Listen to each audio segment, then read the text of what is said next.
Cool. Spit up the drives and we're rolling. All right, you good? Sweet. Hello. Hello. For the sake of the lower thirds, what is your name and where do you work? My name is Grzegorz Brzęczyszczykiewicz. No, that's serious. That's a joke from a famous Polish movie. My name is Marcin Iwiński. I'm the co-founder and joint CEO of CD Projekt.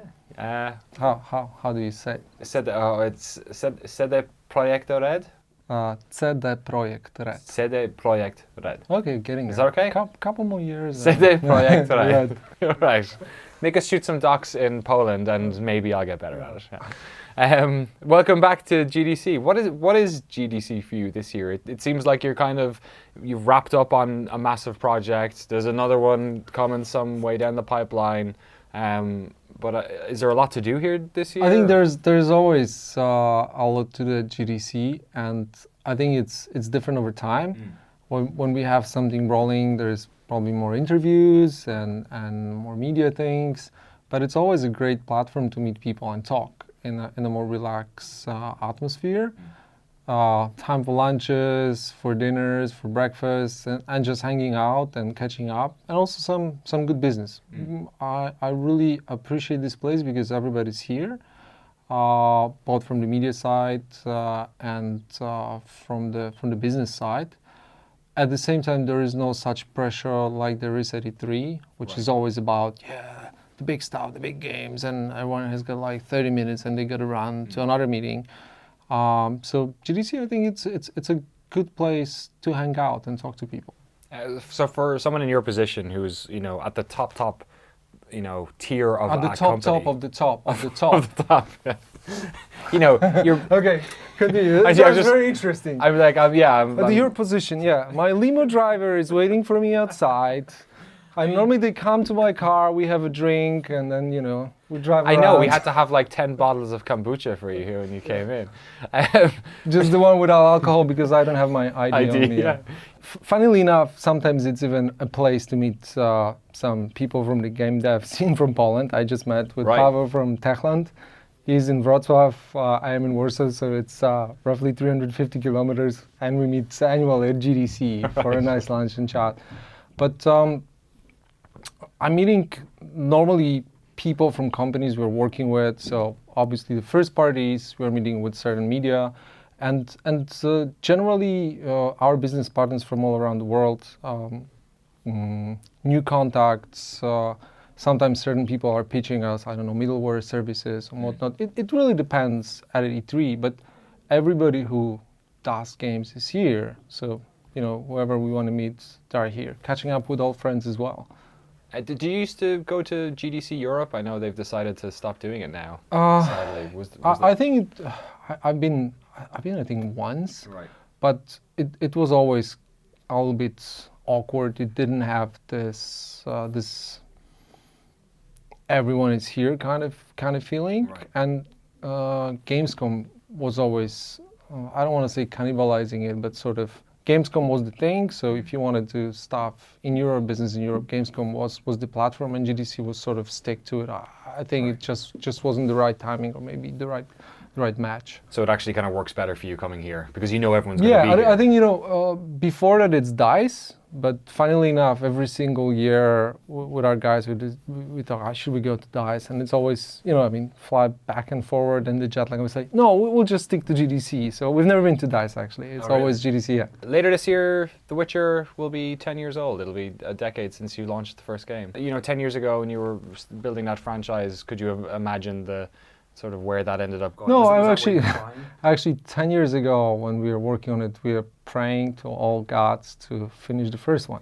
Right. That's how you normally develop games. Then it was maybe not similar, but there was obviously a lot of pressure on the second one. The third one was even more ambitious. So then that I don't think you normally think like where you will be in 10 years. You think like where you will be when you finish the game and how it will work for you.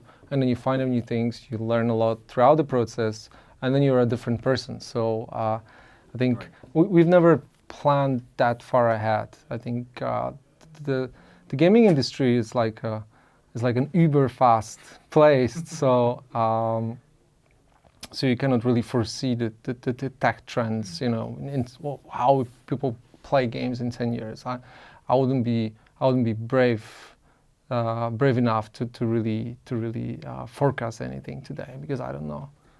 A lot of the team that worked on the first game, are a lot of them still at CD Projekt? There is a good question. Definitely a part of them. I cannot tell you how many people, but a lot of the core people that are still in, and then quite a few of them are around in the industry making other games. And then from the second game, did you retain a lot of people as well? Yeah, from the second game, a big part is still in. So I think the first game has definitely taken its toll, Right. because it was 5 years of blood, sweat, and tears. And I think it's important just to stress that when we started The Witcher 1, we really had no clue how to make games. So Right. probably 2 years was just setting up the whole production structure and really learning how to deliver milestones, how to make things happen on schedule. Even a moving schedule, but some schedule, yeah. While afterwards it was more like structured production. So that was the pain of Witcher 1, and it was a lot of energy and a lot of wasted energy and time and effort from the teams. And some people, it was hard on them. It seems like with each project you put more on your shoulders, actually. I mean, because like Witcher 2, you were going for consoles as well, and then obviously Wild Hunt was such a massive game in terms of scope. You always seem to be, probably operating right at your limit as a company. No, I think above actually, but that's what's fueling us, and obviously, like with Witcher 2 and going to the console, the big unknown. Right now, it sounds like a walk in the park. Right. Actually, I don't want to say that Witcher 3 sounds like a walk in the park, because it wasn't one for sure. But maybe in 10 years from now, we'll think, hey, that was relatively easy. The challenges we face today. How many people are working there now? Right now, altogether, we are slowly reaching 600, 550, something like that. And that's not including GOG? That's including, that's everything. That's so everything that's the as well. whole group, GOG out of it. It's 100, 120, 130 right now, together with the tech, with the backbone. So part of these people that are working on Gwent as well. So we share a lot of resources on the server side. And how has that growth been? Because obviously, the cautionary tale of so many companies is that when they grow, it creates its own problems and whatnot. That didn't seem to be the case with Wild Hunt. It's arguably the best game that you guys have made. Yeah, but I think what's that been like? we've learned a lot throughout the time, and when we talking a little bit about the history. We started as a games distribution company. We were growing, first Poland, and games distribution company mean retail. There was no digital back in the day. And then we did Czech Republic, Slovakia, Hungary, so it started growing, so international structure. As challenging as having an office in LA these days, so like communication problem and so on and on. Then we started, we had a biggest game mail order business in Poland, biggest site. We had initial small GOG. We had B2B, like porting and QA facility. So a lot of these things. And then in 2008, 2009, the crisis hit us. We almost collapsed. We almost folded. And then we really got fixed on a concept that we have to shrink and we have to manage limited resources in a way. So I think back in the day, from mostly in the distribution business, 300 people was scaled down to 200. It was really tough time. We almost went bust. And I still remember we co-wrote with Michał, the co-founder, an article for the Polish edition of Harvard Business Review, how small is beautiful. Right. When I look at it from distance, I'm smiling, because that was our concept for managing back in the day. It is very different right now. I think one lesson which we learned, and it's still very much up to date, it's focusing. So we definitely do less things. So primarily, as you know, games development, So from the stuff we can talk about at Cyberpunk and Gwent, two separate teams, two separate units, and GOG. So it's way more structured and focused, but the groups around it are much, much bigger. Right. So I think we learned how to manage it more effectively, how to structure it, and I think that the one important thing which we omitted back in 2007 and before was the role of managing people and spending time with them. Like for the first probably 12 years of the company, we didn't have HR. We were doing everything ourselves. Right. And right now, we realize that to look after people, to look after our team members, we really need people to look after people, and this is growing, but it's also empowering us, because then if we have happy team members, they can do better job, there is less stress, and it goes smoother. Having said that, if you are larger, you are slower in a way. I think our benefit here is that we are practically all in one location, because the office in LA, it's mostly business and marketing.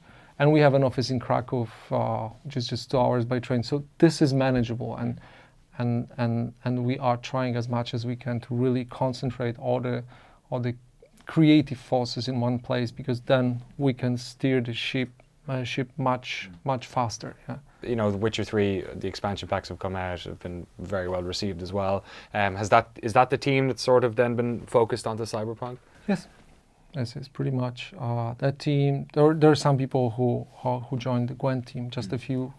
They wanted a different scope of the project, so it's also great to have this possibility of offering different things to people. Sometimes say, hey, I'd like to do something smaller now and something different. So. But primarily, vast majority of the team moved on to Cyberpunk. Are you sick of people asking you about it? It's been like years since that trailer came out. About what? Cyberpunk. What? You just said it a second ago. What? No, I'm not, because I have a very short answer. We cannot talk about it. Because whatever I say will be used against me. I know. I mean, I feel like there are specific. And there'll come a smart question. I know. But okay. What I'm saying is, CD Projekt are one of those companies that, like, the minute every game journalist gets a hand at you guys, all they want is for you to say the words Cyberpunk and anything. So I totally get what you mean. But I'm saying is, are you sick of people asking you? No, I'm not. I think we're discussing this today with Michał, actually, and sometimes when I'm waiting for a certain game and there is no information whatsoever, I start doubting that, maybe it was dissolved, maybe it's not happening. You don't know that. We are quite secretive about what we're doing. So yes, there's a lot of people more than on Witcher 1 working on Cyberpunk, but we've already announced the game. We've shown the trailer a while ago, and right now we have to show the game. So when we'll be ready, we'll do that. But rest assured, it's in the works, and it's big part of our focus. Of course, we are doing Gwent, but the whole creative forces behind The Witcher, and then some, because we've grown the team significantly, are on Cyberpunk. Yeah. So. I mean, it's a good problem to have. People are interested in the game. Yeah, of course. I feel like people are probably a lot more interested in now since The Witcher 3 came out, though, as well. Like, it was an interesting concept at the start, but seeing, this team make one of the, most lauded open world games in a long time, most lauded role-playing games in a long time, it's probably even more so. I think it's easier and it's harder. So it's definitely easier because with Witcher 3 we had a lot to prove. So Witcher 2, first PC, then a year later console, so can we really make it simultaneous, can make an open world, Can it be commercially successful? Why these guys are so crazy, they are giving DLC for free, expansions and all concept. I think we've answered all these questions extremely well, and we are super proud of it, and the game was really well received. And the fact that an expansion is getting the RPG of the year, the VGAs, I think we did some good things there. Yeah. So this is the good side. The bad side is that there are very high expectations, and that's why we'll wait until we're really ready to show something, because we would like people to be really surprised with what we'll see, but in a positive way. We'll say like, hey, that's the thing I want to play, and until we'll think that's the thing they will want to play, we'll be just working hard. It must be nice to win an award at the VGAs that was actually for you and wasn't for somebody else that they accidentally said the wrong game. No, these were Oscars actually. Yeah, actually, yeah. Yeah, VGAs were doing it. Yeah, they did Oscars it were before, doing yeah. it. Copycats. I have to ask you about China again briefly. So, what was that experience like moving to? Because you're already well versed in other languages, and you're. Yeah, but I was living 4 years ago. We were living again, whole family for half a year in Taiwan. Really? And that was just pure sabbatical. It was between Witcher 2 and Witcher 3. Right. So then I come back and we did Witcher 3 and everything, and then after Witcher 3 I decided. Like do that also on the business side, because we are going to launch Gwent in China. That's a very important market. But when I planned it, the main motivation was just to go away, study the language. I liked it. I liked it a lot. I liked it a lot. It's different culture. It's a very hard language. So it's a very humbling experience. That's you suddenly after a year of studying the language, sometimes you cannot order a cup of coffee, right? Because you mispronounced one word. It's like a different way of thinking about language as well. Right? Yeah, it is. Yeah. It is. And then you learn a lot, and you start to understand. And at a certain point, I realized it's the same place like everywhere else in the world. When you get to speak the language, so it becomes way more simple than you initially think. Right. It is. And what did you think about the culture living there? Because you get a taste of it when you visit, but like being there for 6 months. Yeah, but also remember, it's only 6 months, so we are in a service apartment. It's different. We are a little bit in a bubble. And it's your family wasn't as like well. It was our like Warsaw home transported in a way to Shanghai. So it's different, but yes, you get the full immersion. I liked it. I enjoyed it. I think the culture is really fascinating, and I'd like to learn more. It is always hard with kids, especially my 14 years old daughter.